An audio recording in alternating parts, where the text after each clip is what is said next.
Hi, I'm Don Taylor, the Chairman of the Learning and Performance Institute. I'm looking forward to the CLC conference in November. I'll be talking about the future of learning and development. Where are we going? What part does technology play? How can we avoid the training ghetto? I think we're at a crossroads at the moment, and we have to decide how we adapt to the future. Are we going fast enough? Are we going too fast? And what will happen if we don't change? Find out at the conference, and if you'd like to know a little bit more, tune into this video and you can hear me chatting about what I think the future of learning is and where our key challenges lie.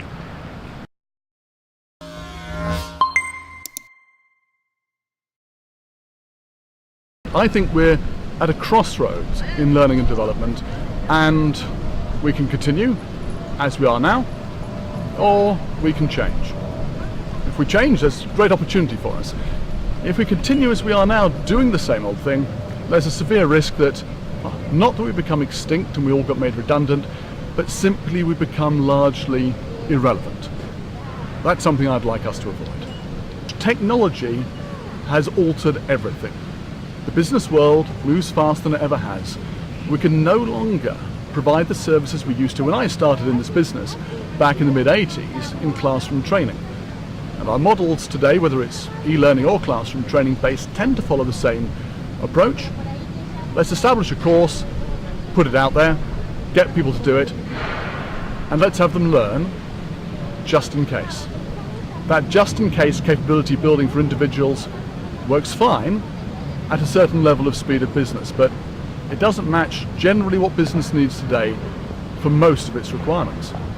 Instead, we have to move faster. We have to supply, at the very least, performance support. That's just-in-time learning, helping people do their jobs better when they need it in the moment. As well as that, we also need to focus beyond the individual on the organisation as a whole.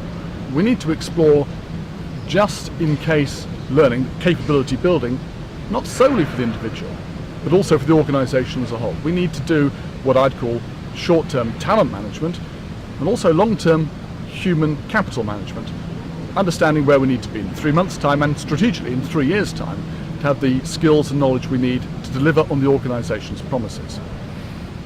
That's a different role to what we've had before. It's not something we've done in the past because it's outside our comfort zone. So I think as well as changing our focus and getting beyond where we are now in terms of focusing on the individual, we also have to look at the organisational performance and in particular organisational capability. Now, it's not something we in L&D control ourselves entirely.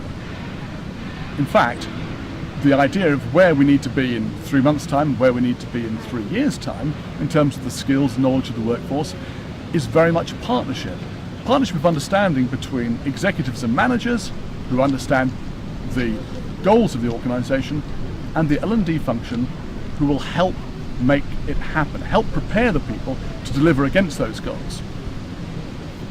That's something which traditionally in L&D we find very difficult to achieve.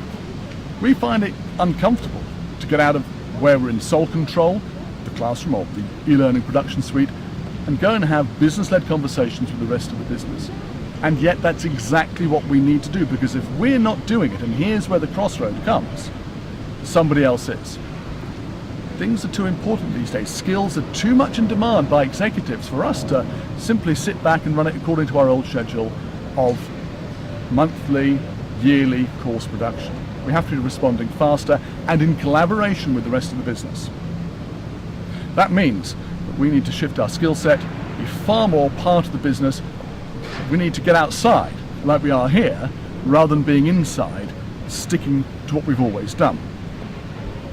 The alternative to that is not that learning and development is abandoned, because it will continue to have a role to play, but it will focus only on the things that can't be done by the rest of the organisation. The rest of the organisation will pick up on the skills building by community management, the sharing of information rapidly across the skills force, using mobile learning, using wikis, using the tools that people have grown up with and are now familiar with. And the Learning and Development Department will be confined to what it's always done, providing courses, probably on a reducing level of interest and breadth, ultimately confined, I believe, to compliance. Unless we want to be in that area, what I call the training ghetto, we need to get out from behind our desks. We need to go and be having conversations with people, understanding the real needs of the business and working to develop against it. That means having tough conversations where we sometimes say, no, it can't be done. It also means bringing our professional skills really to the forefront of the business. I think that's exciting.